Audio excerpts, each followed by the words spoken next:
Maharashtra's largest airport is currently under construction in Navi Mumbai. After opening, it will be the second largest airport in India. Spread over 1,160 hectares, after IGI Airport, it is being built at a cost of 1 crore rupees and will be able to handle 9 crore passengers.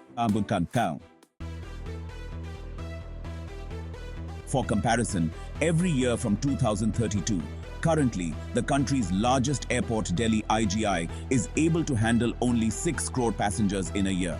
And Mumbai's present CSMI airport is handling 4.4 crore passengers. And Navi Mumbai will be able to handle double the passengers. It will be built in phases, and the first phase is expected to open in 2024. There will be 2 runways with 2 new terminals, which will be connected to the present CSAI airport through metro. So if Mumbai already has such a big airport, then it is only 30 kilometers away from it. In 1928, when Mumbai's first airport was opened, the aerodrome was not built as a proper airport, but as an airfield. Not only was it the country's first civil aviation airport in the western suburbs of Bombay, initially because there were not many commercial flights, it was used by the Bombay Flying Club.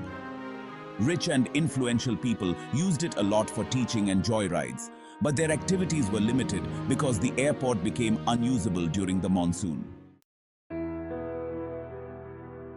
2 twin runways, one east-west and one north-south line, with a pilot and 2 mechanics were laid in 1936, so they also could not operate in monsoon. Due to waterlogging, operations were shifted again for a few months. A 3rd run was also planned for construction in 1933, but was never built because World War II had started and the British Royal Air Force planes were based here. This airport remained the main airport of the city for many years until RF Santa Cruz was not opened 2 kilometers east, which is now known as CSMI Airport. In 1948, all the commercial operations were shifted from Juhu to Santa Cruz. This airport was so close that many pilots used to get confused while landing, hence the airport's authority. Apart from this, the construction of a new terminal and apron started in 1950 and it was ready by 1958. In the next few years, many upgrades were done to increase the capacity, but the main problem in capacity was overcome in 1970. When the jumbo jet era started, it was handling 600 passengers, double that of 1200. In 1979-80, 50 lakh passengers used it, whereas Delhi's Palam Airport was handling 30 lakh passengers, making Santa Cruz the largest airport in the country. Airlines were also busy expanding their services, which required more space and terminal space, due to which the airport became more congested.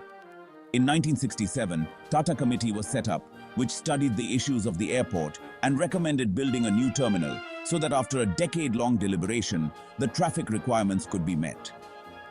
The construction of a new international terminal finally started in 1977, the estimated cost of which was then Rs crore, which would be equivalent to Rs 00 crore today.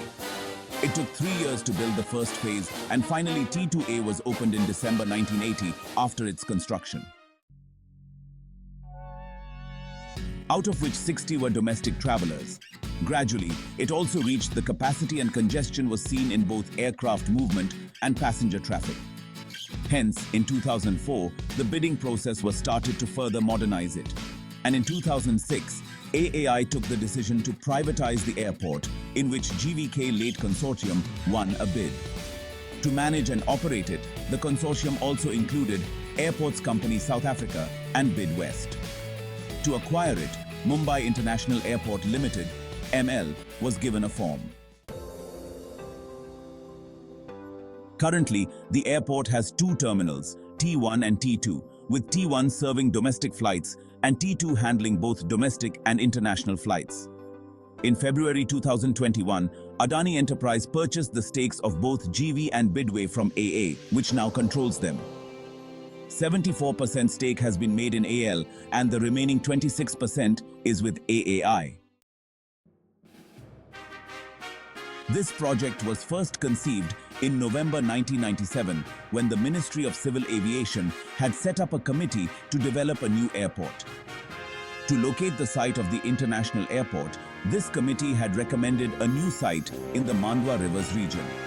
In June 2000, the proposed airport was to have a single runway.